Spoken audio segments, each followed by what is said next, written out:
Kumusta mga kupal? Ako si 124, ang inyong certified kupal na palaging magbibigay ng maraming impormasyon araw-araw. Okay, so alam nyo ba na katatapos lang ng mandatory drug testing sa lahat ng empleyado? At ano yung kahalagahan ng pag-undergo sa mandatory drug testing?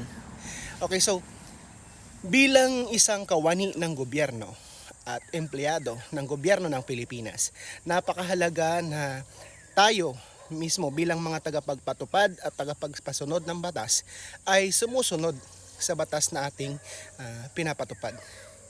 Napakahalaga po na ang lahat ng kawani ng gobyerno ay negative sa drug testing para maging mas maayos at mas maganda ang pamamalakad natin sa ating sinumpaang tungkulin.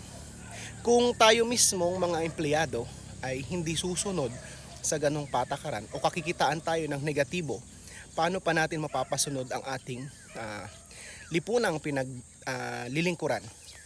Kaya saludo ako sa lahat ng mga empleyado na palaging sumusunod sa mga mandato ng opisinang kanilang pinagtatrabahuhan. Isang pagsaludo sa ating lahat.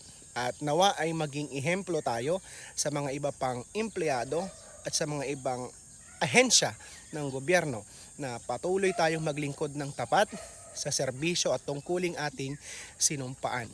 Sapagkat kung ikaw mismo ay hindi susunod sa mga panukalang batas mismo ng ating bansang Pilipinas, ikaw ay isang malaking kupal.